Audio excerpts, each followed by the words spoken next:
Hello दोस्तों, तो हम लोग ओशन बॉटम रिलीफ जो है सो पैसिफिक का ख़त्म कर लिए। अब हम लोग शुरू कर रहे हैं आपके ocean bottom relief of the Atlantic ocean. तो चलिए हम लोग इसकी शुरुआत करते हैं।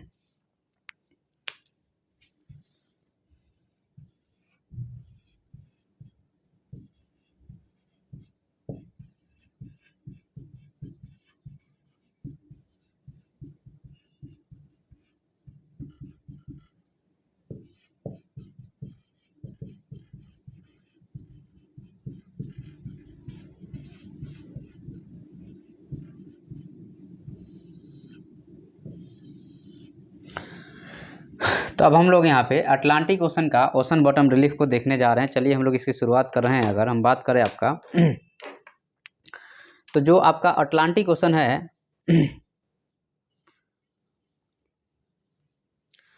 तो इसके बारे में पहले हम लोग एक आपको मैप बनाते हैं।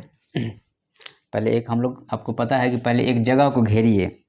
जब भी मैप बनाते हैं तो एक आपको कटघरे में मैप बनाइए, रैंडम मैप नहीं बनाइए, नहीं तो मज़ा नहीं आएगा और गलत भी हो जाएगा इधर उधर। तो रैंडम मैप नहीं, एक कटघरे में मैप होना चाहिए आपका।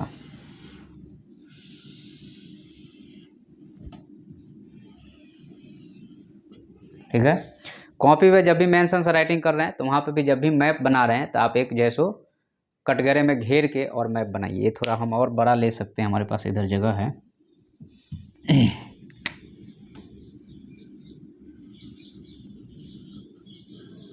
चलिए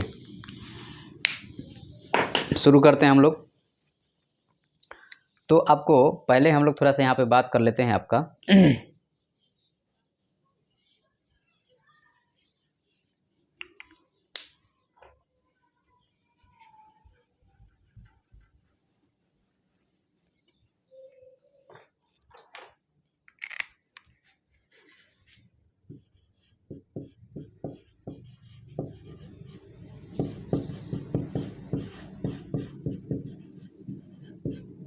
तो जो आपका अटलांटिक ओशन है इसके दो पार्ट हैं, एक है नॉर्थ अटलांटिक ओशन, दूसरा है साउथ अटलांटिक ओशन। तो आपको अगर कहा जाए तो नॉर्थ अटलांटिक ओशन जो है आपका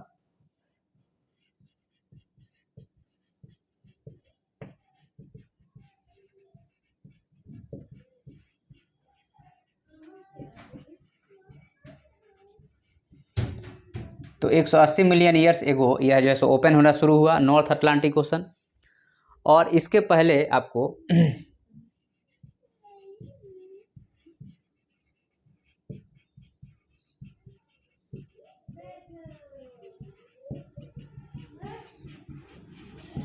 बिफोर नॉर्थ अटलांटिक ओशन आपको यूरोप एंड नॉर्थ अमेरिका क्या थे, जुड़े हुए थे। जब ये टूटा, दरार बनी, तो वहाँ पे पानी घुसा तो वहाँ पे एक ओशन का निर्माण हो गया। ठीक है, जैसे आज के डेट में अफ्रीका में हो रहा है। उसके बाद में 120 मिलियन ईयर एगो जो है सो साउथ अटलांटिक ओशन ओपन होना शुरू हुआ। तो 120 million year ago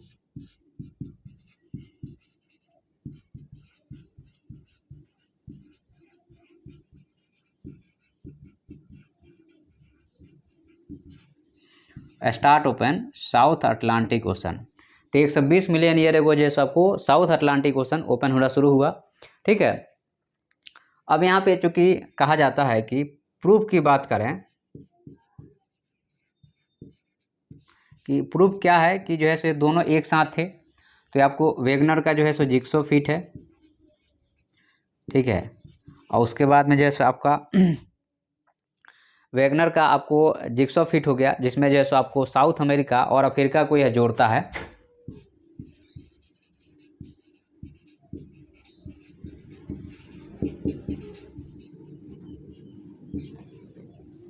south America और अफ्रीका को एक साथ जोड़ने वाला जो है सो वेगनर कंसेप्ट या जिग्सो फिट था।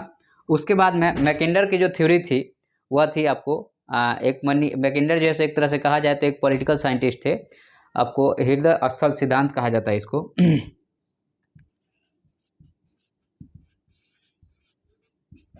इनका कहना था कि नॉर्थ अमेरिका प्लस जो है सो आपको यूरोप एक साथ था। ठीक है। तो ये जो है सो कुछ थ्योरी है जो इसके बारे में प्रूफ आपको बता रहा है। अब यहाँ पे अटलांटिक ओशन की अगर हम बात करते हैं यहाँ पे,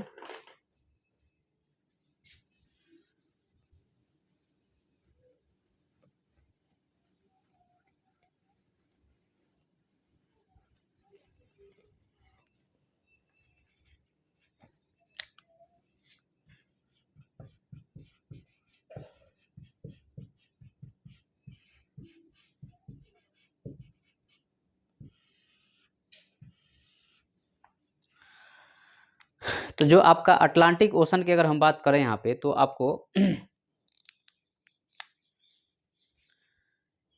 आपको मान लो कि यह जो है आपका अटलांटिक ओशन है, सपोज दैट, तो यहाँ पे एक रीज बन रहा है, और यह एक्चुअल में क्या है कि यह जो है सो, जैसे पैसिफिक ओशन में क्या था, पैसिफिक ओशन जैसे ओरिजिनल जो है सो पेंथालसा का पार्ट था, ठीक है, लेकिन यह पहले लैंड था।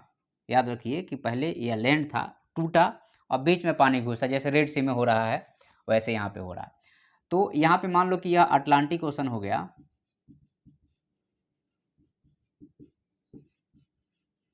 ओके। तो जब ये अटलांटिक ओशन हुआ तो यहाँ पे बीच में, चूंकि ये पूरा अटलांटिक ओशन हो गया, इधर आपको नॉर्थ अमेरिका, साउथ अमेरिका हो गया, इधर जैसे यूरोप और नीचे अफ्रीका हो गया, तो ये वाला बीच से यह जो है सो ब्रेक हो रहा है, बीच से यह दो पार्ट में फैल रहा है। मतलब यहाँ पे अगर कहा जाए अटलांटिक ओशन को, तो इसकी एरिया क्या होगी, इसकी एरिया ओवरऑल इंक्रीज कर रही है, ठीक है, क्योंकि यह जो है सो दो साइड ऐसे जा रहा है, आगे बढ़ रहा है। लेकिन पैसिफिक ओशन में दो साइड से वो धंस रहा था और एक साइड से फट रहा था, फैल रहा था, तो उसके ओवरऑल एरिया डिक्रीज हो रही थी। लेकिन अटलांटिक ओशन में ओवरऑल एरिया क्या हो रहा है, यहाँ पे इंक्रीज कर रहा है, ओके। तो इस चीज़ का हमें ध्यान रखना पड़ेगा, नहीं तो गड़बड़ हो जाएगा। तो चलिए हम लोग आगे बढ़ते हैं यहाँ पे। तो यहाँ पे अब हम लोग शुरू करेंगे, आपका पहले एक मैप बढ़िया बनाया जाए, ठीक है, एक छोटा सा मैप बनाया जाए, क्योंकि अपने पास जगह की कमी है, तो उसी में एक मैप बनाते हैं हम लोग।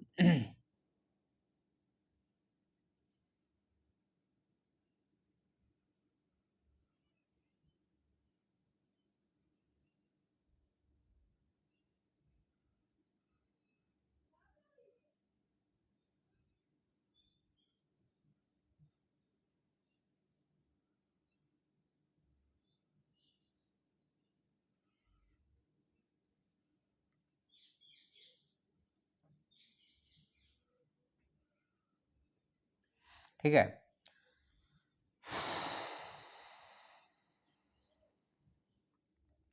तो यहाँ पे ये हो गया, उसके बाद में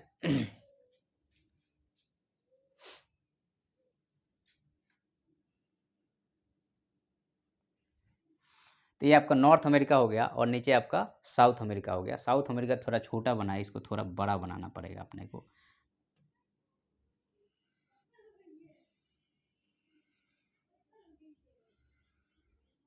ठीक है। तो ये आपका साउथ अमेरिका हो गया। उसके बाद में चूँकि आपको पता है कि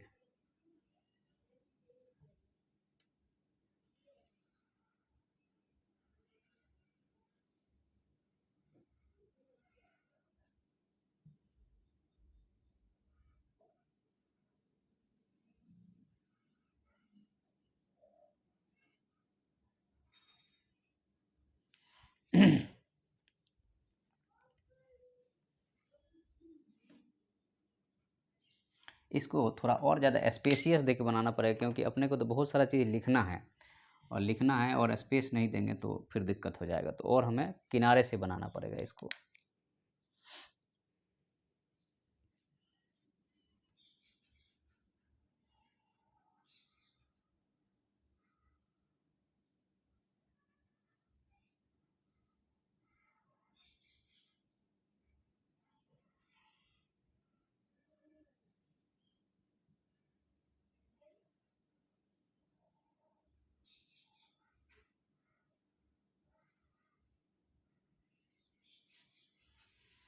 ठीक है, तो ये हमारा हो गया आपका north America, south America, Europe, Africa, ये हो गया हमारा कंप्लीट। अब हम लोग यहाँ से शुरू करेंगे आपका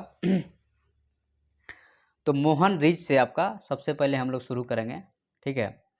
तो आपका जो मोहन्स रिज है, एक्चुअल में हम लोग मिडिल से शुरू करेंगे, मिड अटलांटिक रिज से ही शुरू करेंगे।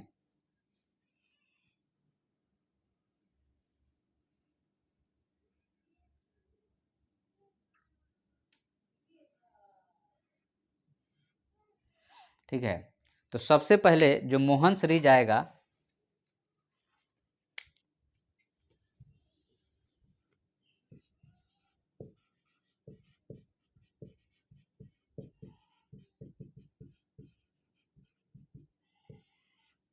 तो मोहन रीज कहाँ पे आएगा आपका तो M और R हम लिखेंगे और ये जो है सो कुछ इधर आएगा। ये हो गया आपका मोहन सीरीज, यहाँ से शुरू हो रहा है।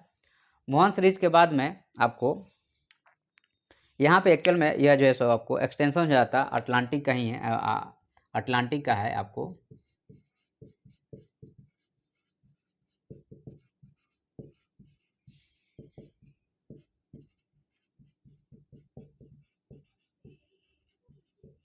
तो यह आर्कटिक में चला गया है, लेकिन है एक्सटेंशन रीच जो है सो आपको किसका है, तो यह जो है सो अटलांटिक ओशन का है।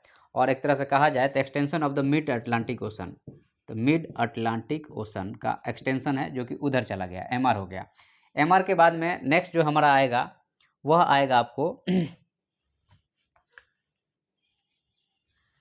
जान मायन रिज हो गया। तो JM लिखेंगे, उसके नीचे जो होगा हमारा जान मायन रिज हो गया JR, ठीक है। तो यहाँ पे आपका हो गया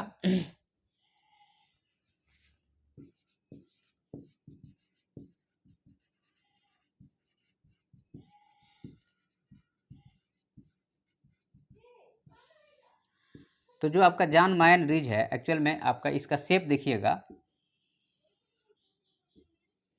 कुछ ऐसा है और ये हमारा S आकार का रिज है। तो आपको यहाँ पे हो गया आपको कौन सा, आपको मोहन सीरीज हो गया। उसके बाद में आपको नीचे उसके आएगा जान मैन सीरीज हो गया। क्योंकि आपको पैसिफिक ओशन अटलांटिक ओशन में ज़्यादा जगह इसलिए देखने को मिलता है क्योंकि दोनों साइड से ह्यूमन का हैबिटेबल है।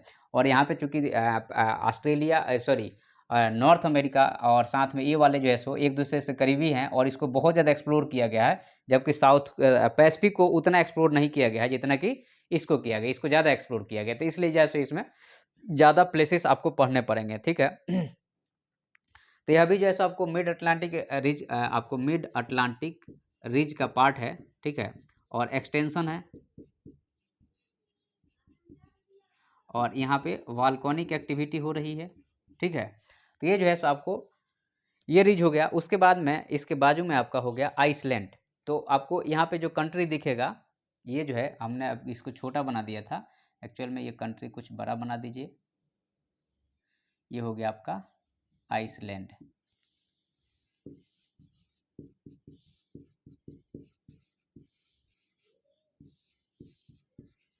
तो आइसलैंड जो है सो एक तरह से कहा जाए तो पूरा पूरा ये बर्फीला है, ठीक है।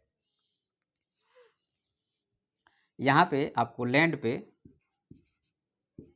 आइस मिलेगा एंड इनसाइड वोल्कानिक एक्टिविटी होगी, ओके। तो कभी कभार जो है यहाँ पे बहुत ही अच्छा पिक्चर देखने को मिलता है, क्योंकि अचानक से जब इरप्ट होता है तो अचानक से मतलब सिस्टम पूरा बदल जाता है, ठीक है।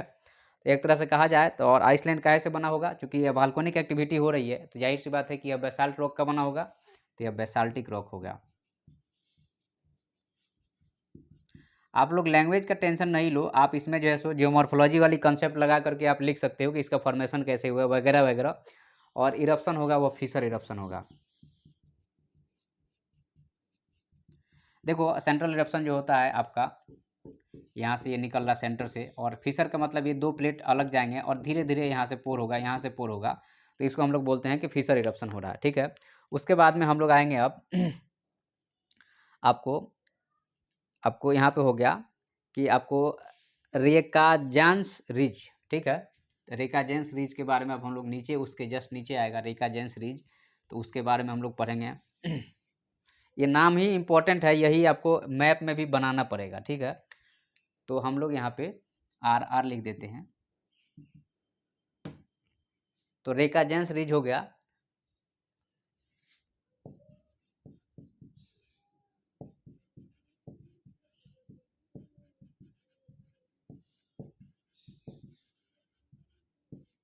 तो जाहिर सी बात है कि ये जो RR है यह जो है सब मिड अटलांटिक रीज का पार्ट होगा, मिड अटलांटिक रीज का पार्ट होगा।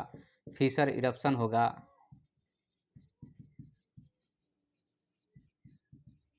ठीक है। तो यहाँ पे ये हो गया और यहाँ पे एक तरह से कहा जाए तो यह जो है सो आपका पैसिफिक ओशन में, आपको अटलांटिक ओशन में आपको साउथ वेस्ट में आएगा। उसके नीचे जो आएगा आपका वह आएगा रोमांच गैप। तो आपका जो रोमांच गैप है एक्चुअल में जब आप यहाँ पे लाइन खींचिएगा तो ये आपको कुछ ऐसे भी जाएगा या तो रोमांच गैप यहाँ पे आएगा, आरजी लिख दे रहा हूँ मैं।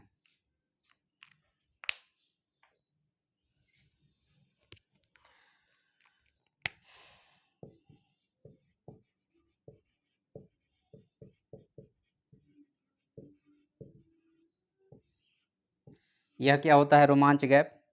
तो रोमांच गैप जो है सो एक्चुअल में यह डिवाइड करता है आपको मिड अटलांटिक रीज को 2 पार्ट में,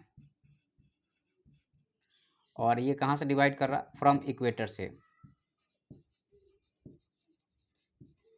और आपको पता है कि अर्थ डिवाइड शेप में है तो यह 2 साइड से ऐसे हो रहा है, ऐसे हो रहा है, तो यहाँ पे ऐसा लगता है कि रीज जो है सो 2 पार्ट में डिवाइड हो रहा है, तो ऐसा समझ में आता है, इसलिए इसको कहा गया है एक गैप मिला है जिसको हम लोग कहते हैं कि यह जो है सो रोमांच गैप है। ठीक है। और एक तरह से कहा जाए तो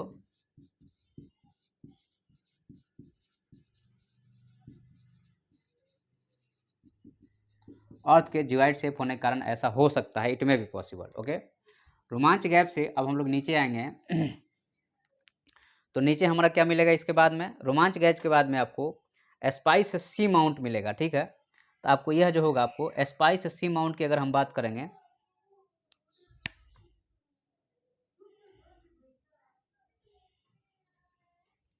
ये नीचे आएगा। स्पाइस सी माउंट जो है आपका यह जो आपको यह नीचे तक आएगा, क्योंकि स्पाइस सी माउंट यहाँ पे आएगा यहाँ पे।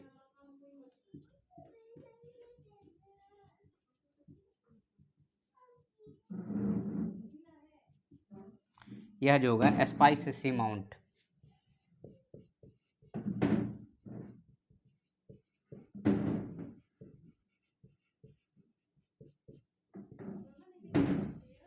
तो जो आपका स्पाइस सी माउंट है इसके बारे में अगर हम बात करते हैं आपको, तो यह भी जैसा आपको मिड अटलांटिक रीज पे ही मिलेगा। यह जो है सो थोड़ा सा उथला होगा। सी माउंट मतलब जो है सो आपको सम हाइट होगा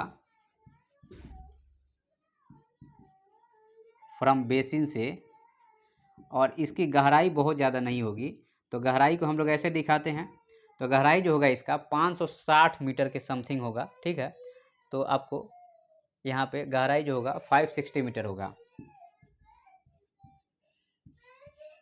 तो ये जो है स्पाइस सी माउंट हो गया। स्पाइस सी माउंट के बाद में जैसा आपको दूसरा जो होगा इसी में वह जो है सो मिटियोर सी माउंट होगा, उसी के आगे उसी का एक्सटेंशन होगा, वह जो होगा मिटियोर सी माउंट।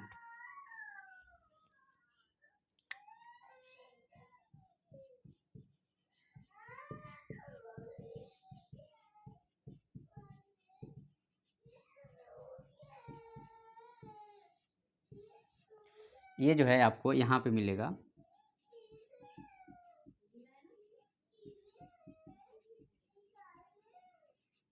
मिटियोर सी माउंट मिलेगा। ठीक है। तो जो यहाँ पे आपका मिटियोर सी माउंट होगा अगर हम उसकी बात करते हैं तो मिटियोर सी माउंट जो है सो ये भी मिड अटलांटिक रीज पे होगा। मिड अटलांटिक रीज पे यह भी मिलेगा मिटियोर सी माउंट। और यहाँ पे अगर हम कहते हैं तो साउथ ऑफ द या जैसे साउथ अफ्रीका के केप ऑफ गुड होप के नीचे मिलेगा।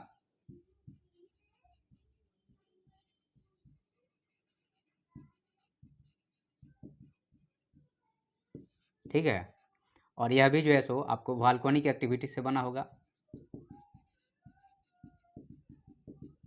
क्योंकि यहाँ पे भी फिशर इरप्शन हो रहा है। तो ये जो है सो आपका क्या हुआ? मिटियोर सी माउंट हुआ। और इसकी डेप्थ चूँकि ये नीचे से उठा हुआ होगा तो इसकी डेप्थ कम होगी, तो इसकी डेप्थ जो है सो आपको 413 मीटर है।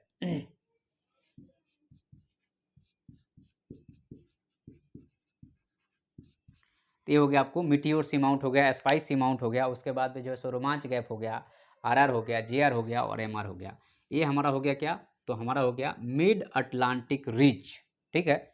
अब यहाँ पे देखिएगा मिड अटलांटिक रीज आपको अगर हम कहें इसको छोड़ दें तो अगर इसको पकड़ लेते हैं तो ये एस आकार का बन रहा है, तो आप लोग इसको नोट डाउन कर लीजिएगा कहीं कि मिड अटलांटिक रीज जो है सो एस आकार के जैसा लगता है। क्लियर है? एस आकार के जैसा लगता है। अब हम लोग यहाँ पे अटलांटिक इंडियन रीज, ठीक है, तो अटलांटिक इंडियन रीज जो होगा यह जो है थोड़ा सा अटलांटिक इंडियन रीज इसी का एक्सटेंशन होगा।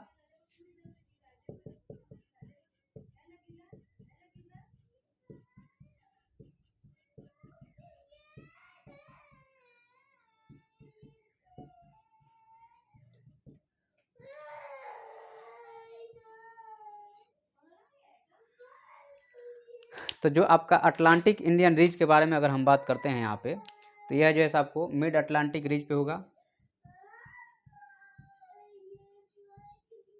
ओके,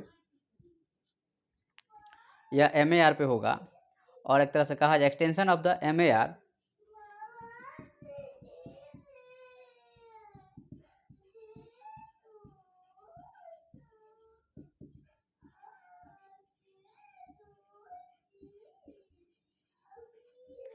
इंडियन ओशन में MAR का एक्सटेंशन होगा, आगे बढ़ेगा, ठीक है।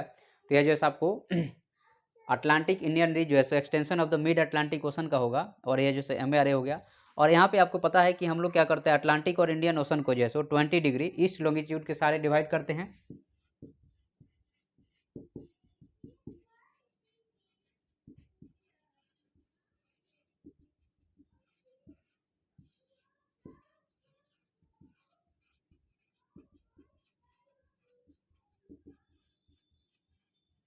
इंडियन और अटलांटिक ओशन को हम लोग 20 डिग्री ईस्ट से आपको लॉन्गिट्यूड के सारे डिवाइड करते हैं, ये वाली होगी, ठीक है, क्योंकि 0 डिग्री तो यहाँ पे आ रही है, तो 20 डिग्री ईस्ट लॉन्गिट्यूड से, तो उसके और जो है सो यह क्या होगा, इस साइड में होगा, ठीक है।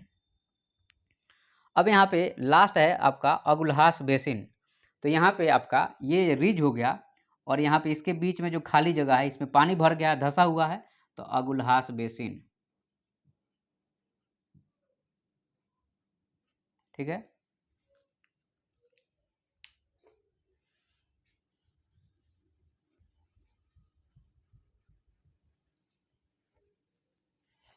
आप लोग मैप पे या आप लोग हैंड पेपर ले लीजिएगा, और जब भी पढ़ते हैं तो उसको प्रैक्टिस भी करते चलिएगा, ठीक है।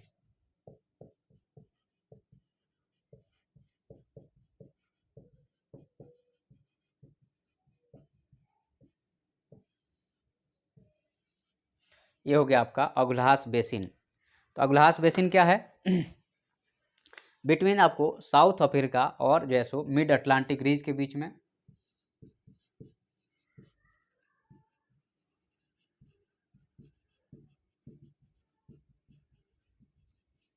मिड अटलांटिक रीज के बीच में, क्योंकि यह भी उठा हुआ, यह भी उठा हुआ, बीच में धंसा हुआ, तो बेसिन हो गया। तो यहाँ पे ये हो गया। उसके बाद में यहाँ पे जो है सो और इसका नाम जो है सो आपको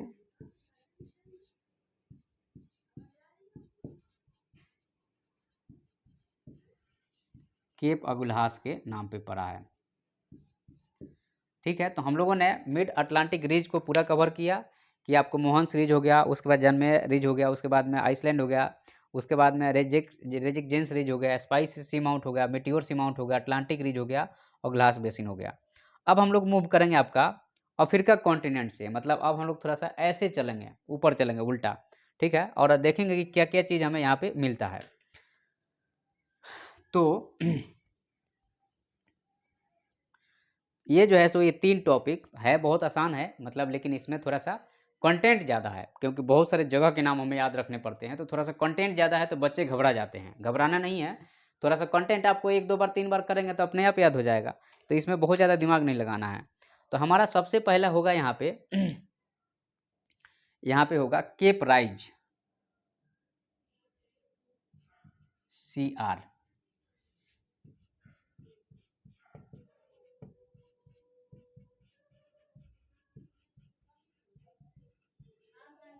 this is the Cape Rise, ठीक है। तो जो केप राइज है अगर हम बात करते हैं, extension of the Cape of Good Hope का है, एंड द केप अगुल्हास का है, और केप टाउन के सिद्ध में है यह, ठीक है, साउथ वेस्ट में जाता है। तो यहाँ पे आपको extension of the Cape of Good hope,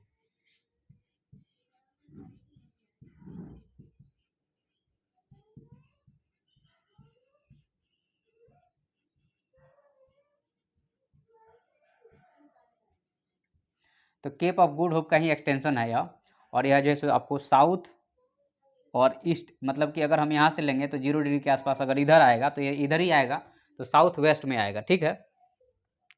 उसके बाद में आपको दूसरा होगा यहाँ पे केप बेसिन। तो केप बेसिन यहाँ पे होगा, सी बी लिख देते हैं, केप बेसिन। तो जाहिर सी बात है केप बेसिन होने के लिए 2 ऊंचा जगह चाहिए, ठीक है।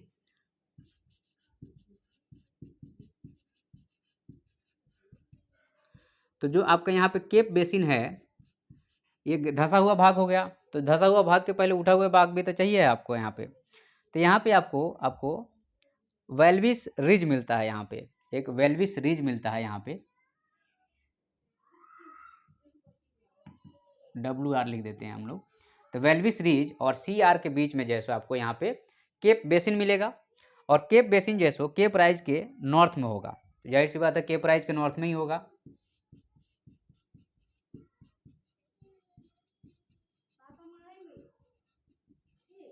This is the north of the Cape Rise, okay. यह जो है सब केप राइज के नॉर्थ में होगा। उसके बाद में यहाँ पे बिटवीन द, आपको एक तरह से कहा जाए तो वाल्व से रिज एंड साथ में केप रिज के बीच में आएगा। डेप्थ जो है सो 5457 मीटर होगा,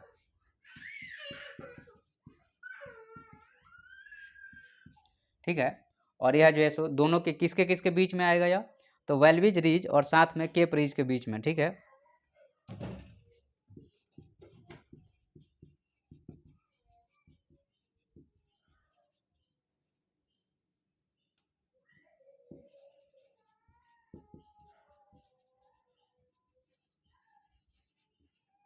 इन दोनों के बीच में आएगा, ठीक है।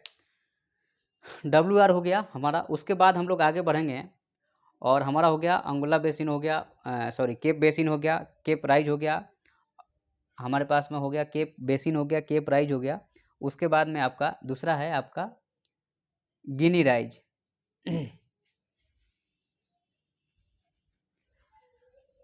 तो यहाँ पे एक देश है गिनी करके है, जो कि आपको मिडिल ऑफ द अफ्रीका के पास में मिलेगा। तो यहाँ पे आपको गिनी राइज मिलेगा या गिनिया राइज कहा जाएगा इसको।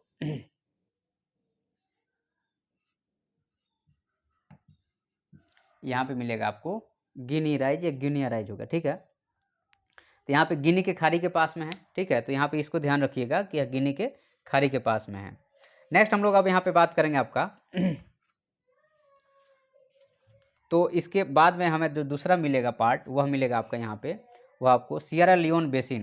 तो सियरा लियोन एक देश है, तो वहाँ पे आपको जैसे एक बेसिन मिलेगा सियरा लियोन बेसिन। तो यहाँ पे आपको मिलेगा सियरा लियोन बेसिन, ठीक है, SLB, ठीक है। यह जो ऐसे यहाँ पे डीप पार्ट होगा, सियरा लियोन बेसिन जो है एक डीपेस्ट पार्ट होगा। उसके बाद में केप वर्डे आइलैंड। तो केप वर्डे आइलैंड जो है आपका अगर हम बात करें यहाँ पे, तो केप वर्डे आइलैंड हो गया और केप वर्डे बेसिन हो गया। यहाँ पे जो है सो केप वर्डे आइलैंड हो गया और केप वर्डे बेसिन हो गया यहाँ पे, क्योंकि ये गिनी राइज हो गया और उसके बीच में मिलेगा। तो आपका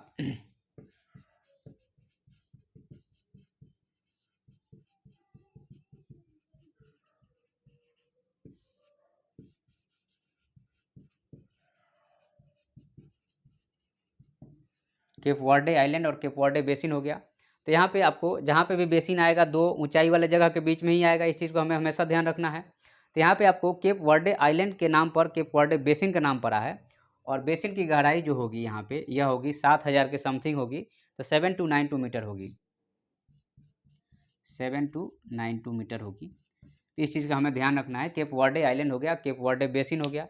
उसके बाद में आपको अजोर्स है, आपको पता है कि एक यहाँ पे north west of the Africa में अजोर्स से आपको यहाँ पे जिब्राल्टर रीज के ऊपर है, अजोर्स जगह है एक नाम का, ठीक है। अजोर्स आइलैंड भी है यहाँ पे। तो यहाँ पे आपका होगा यहाँ पे आपका अजोर्स हो गया, ठीक है। तो अजोर्स हाई भी उसको बोला जाता है, क्योंकि हमेशा यहाँ पे हाई प्रेशर बना रहता है, ठीक है, अजोर्स आइलैंड।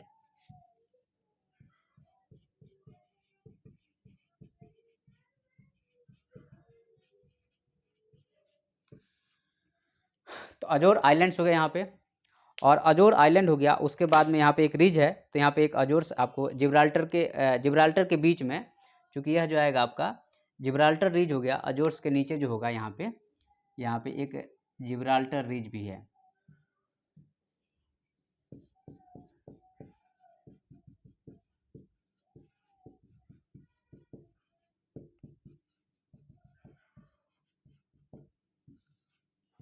तो यहाँ पे जो है सो यह जो है सो जिब्राल्टर अफ्रीका और आपको यूरोप कॉन्टिनेंट को अलग करता है, वहाँ पे एक रिज है आपका जिब्राल्टर रिज करके है, ठीक है। उसके बाद में वेस्ट यूरोप बेसिन के बारे में हम लोग पढ़ेंगे यहाँ पे। तो इसके बाद हमें आपको मिलेगा आपको वेस्ट यूरोप बेसिन, ठीक है। तो यहाँ पे हमें मिलेगा, इस जगह पे मिलेगा West Europe Basin.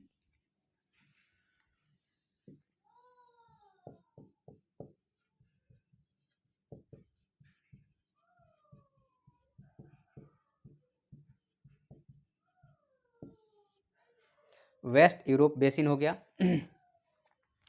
West Europe basin जो है एक तरह से कहा जाए तो आपको इसके ऊपर जो है सो नॉर्थ सी हो गया, नीचे आपको वेस्ट यूरोप बेसिन हो गया। उसके बाद में आपको आगे जाएंगे तो आपको क्या मिलेगा, आपको रॉक कॉल राइज हो गया, ठीक है। उसके बाद जो है सो रॉक कॉल राइज हो गया, और उसके बाद में सो नॉर्वेगियन बेसिन हो गया यहाँ पे नॉर्वे, और यहाँ पे नॉर्वेगियन बेसिन हो गया, ठीक है। नॉर्वेगियन बेसिन के बाद में आपका जो है सो आपको ब्रेंट आपको ट्रफ, यहाँ पे आपको जो है सो ब्रेंट ट्रफ मिलेगा, BT। तो ये जो है सो आपका इस साइड का हो गया। अब हम लोग थोड़ा इस साइड पे आते हैं, तो हम लोग स्टार्ट करेंगे आपको वेस्ट अटलांटिक ओशन के नॉर्थ से साउथ आएंगे।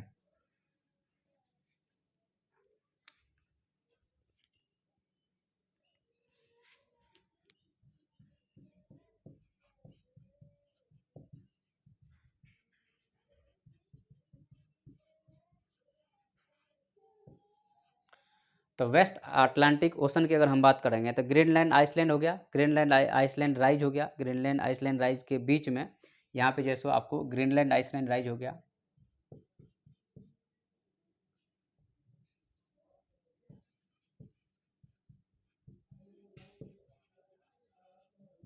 ठीक है। तो यहाँ पे आपको हो गया ग्रीनलैंड आइसलैंड राइज हो गया। उसके बाद में जो है सो लेब्राडोर बेसिन हो गया, जो यहाँ पे है आपका।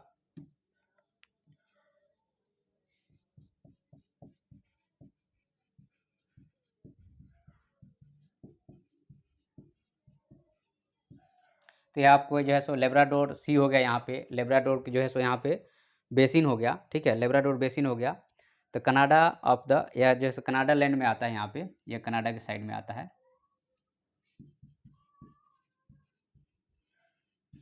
ठीक है। उसके बाद अगर हम नीचे आते हैं तो न्यू फाउंडलैंड राइज हो गया। तो यहीं पे आपको न्यू फाउंडलैंड यहाँ पे मिलेगा, ठीक है। तो यहाँ पे आपको हो गया न्यू फाउंडलैंड जो है सो रिज हो गया।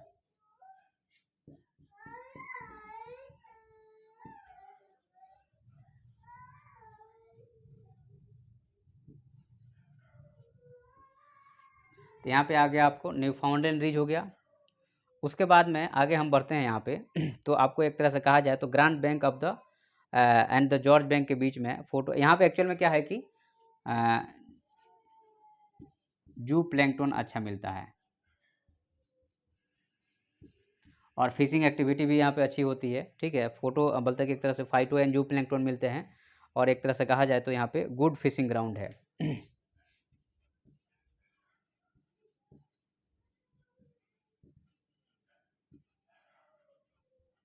This is the good fishing ground. उसके बाद हम लोग आगे बढ़ते हैं यहाँ पे, और हमें आपको नॉर्थ अमेरिकन बेसिन आपको मिलेगा उसके बाद में। तो हमें यहाँ पे आपको मिल जाएगा नॉर्थ अमेरिकन बेसिन, यह गहरा पार्ट होगा। तो नॉर्थ अमेरिकन बेसिन की गहराई जो होगी वह 6995 मीटर होगी। नॉर्थ अमेरिकन बेसिन 6995 मीटर क्या होगा, इसका डेप्थ होगा।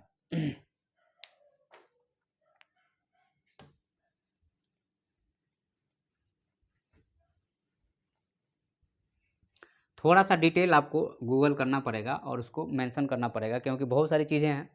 उसके बाद में हम लोग आगे बढ़ेंगे यहाँ पे। तो नॉर्थ अमेरिकन बेसिन के बाद में हमें जो है सो क्या मिल रहा है, आपको ब्लैक रिज मिल रहा है, ठीक है। तो आपका जो है सो ब्लैक प्लेटू, ब्लैक रिज, ये सब यहाँ पे मिलेगा आपको,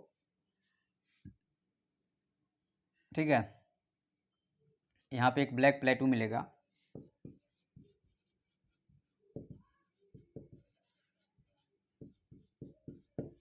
तो यहाँ पे ब्लैक प्लेटू और ब्लैक रिज हो गया। ठीक है, उसके बाद आगे बढ़ते हैं हम लोग। और ब्लैक प्लेटू की बात करते हैं तो यह आपको जो है सो यहाँ पे ट्रेंच नहीं मिलेगा। याद रखिएगा कि आपको इधर ट्रेंच नहीं मिलता है। आपसे पूछ दे अगर कि इधर ट्रेंच है तो नहीं है, क्योंकि यहाँ प्लेट धंस नहीं रहा, बीच से फट रहा है। ठीक है, तो यहाँ ट्रेंच नहीं मिलेगा। तो ब्लैक प्लेटू हो गया हमारा। ब्लैक प्लेटू के बाद में अगर हम बात करते हैं आपका तो प्यूरेटेरिको ट्रेंच हो गया। ठीक है, तो प्यूरेटेरिको ट्रेंच की अगर हम बात करेंगे यहाँ पे तो आपको यहाँ पे चूँकि ये मिलेगा आपको प्यूरेटेरिको ट्रेंच। यहाँ पे ये क्यों मिल रहा है? क्योंकि आपको पता है कि यह प्लेट जो है आपका कैरेबियन आइलैंड जैसे एक्टिव प्लेट है और यह कहीं ना कहीं जो धंस रहा है, इसलिए ये यहाँ पे मिलेगा आपको। तो आपको इसकी जो ट्रेंच की गहराई है 8648 मीटर है। प्यूरेटेरिको ट्रेंच की गहराई जो है सो 8648 मीटर जो है सो यह डीप हो गया। और यहाँ पे अगर हम बात करते हैं तो यहाँ पे जैसे कैरेबियन प्लेट जो है सो एक तरह से माइनर प्लेट हो गया, और कैरेबियन प्लेट और साउथ अमेरिकन प्लेट के बीच में खाई है। तो आपको हो गया साउथ अमेरिकन एंड कैरेबियन, एक बेसिन हो गया, कहिए कि खाई हो गया। तो यहाँ पे आपको जो है सो टोरिको जैसा ट्रेंच हो गया। उसके बाद में केमन ट्रेंच हो गया, केमन आइलैंड केमन ट्रेंच हो गया। ठीक है, तो केमन ट्रेंच यहाँ पे आपको अंदर में घुसा हुआ मिलेगा। ठीक है, ये अभी जो है सो चूँकि एक्टिव प्लेट है तो यहाँ पे इसलिए आपको ये चीज़ देखने को मिलती है। बिटवीन कैरेबियन प्लेट एंड जैसे नॉर्थ अमेरिकन प्लेट के बीच में मिलेगा केमन ट्रेंच जो है सो, बिटवीन कैरेबियन और इसके बीच में होगा।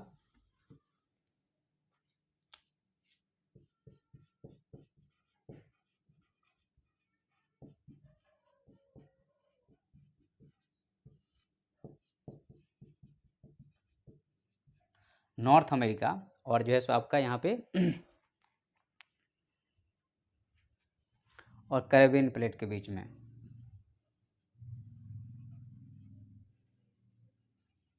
ठीक है, इन दोनों के बीच में आपको मिलेगा। ये जो है सो यहाँ पे ये वाली होगी। ठीक है, कैरेबियन ट्रेंच हो गया। उसके बाद में यहाँ पे एक्चुअल में क्या है कि आपको डिस्ट्रक्टिव वाल्कोनो, यहाँ वाल्कोनिक एक्टिविटी होती रहती है। ये जैसे वाल्कोनिक जोन हो गया और डिस्ट्रक्टिव प्लेट हो गया।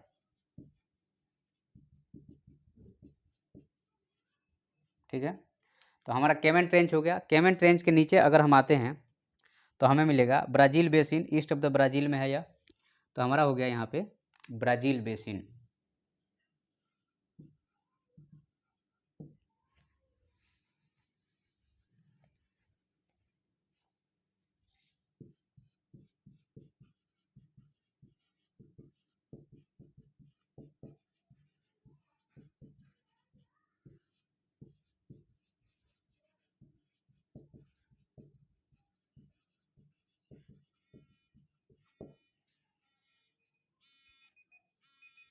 यहाँ पे आपको यह जो है सो ईस्ट ऑफ द ब्राज़ील मिलेगा। उसके बाद में ब्राज़ील बेसिन जो है सो 6119 मीटर इसकी गहराई है। 6119 मीटर जो है सो इसकी डेप्थ हो गई ब्राज़ील बेसिन की। और ब्राज़ील बेसिन के बाद में ऐसा आपको ब्रोमली प्लेटू हो गया।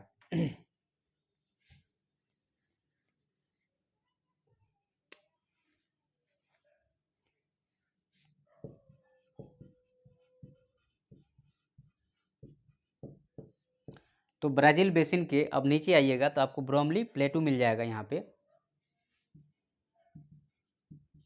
यह जो हो गया आपका ब्रोमली प्लेटू हो गया। तो ब्रोमली प्लेटू जो है सो आपको एक तरह से कहा जाए तो यह जो है सो 5754 मीटर है। तो इसकी गहराई जो है सो आपको 5754 मीटर हो गया। तो ब्रोमली प्लेटू हो गया। ब्रोमली प्लेटू के बाद जो है सो अर्जेंटीना बेसिन हो गया और एस्कोटिया बेसिन हो गया और एस्कोटिया रीज हो गया। ठीक है, तो यहाँ पे आपको अर्जेंटीना आपको बेसिन हो गया और यहाँ पे एस्कोटिया बेसिन हो गया और ये जो है सो आपका ये जो है सो एस्कोटिया रीज हो गया। ठीक है, तो ये जो है सो हमारा कंप्लीट जो है सो क्या है, तो ये हमारा हो गया कंप्लीट आपका अटलांटिक ओशन। ठीक है, तो आपको यहाँ पे पूरा का पूरा जो है सो इसको पहले मैप बनाना पड़ेगा। और यहाँ पे चूँकि आपके पास में उतना जगह नहीं होगा तो आप पूरा पेज पे एक मैप तो बना नहीं पाएंगे, मैप छोटा बनाएंगे और जो आपको ये नोटेशन है उसको आप कहीं पे इधर किनारे पे लिखते जाएंगे। जो भी नोटेशन होगा किनारे पे, या ये 1 2 3 4 करके भी लिख दीजिए या नोटेशन लिख दीजिए। मेरे हिसाब से नोटेशन या ये 1 2 3 4 में से कोई भी कर लीजिए और यहाँ लिख दीजिएगा, तो सामने वाले को दिखेगा। क्योंकि यहाँ पे लिखिएगा तो पूरा जो है सो एकदम भर जाएगा तो सामने वाले को समझ में नहीं आएगा, तो मार्क्स काट देगा। क्योंकि एग्जामिनर को क्या है, बढ़िया लगना चाहिए। ठीक है, तो इस चीज़ का हमेशा आप ध्यान रखिएगा।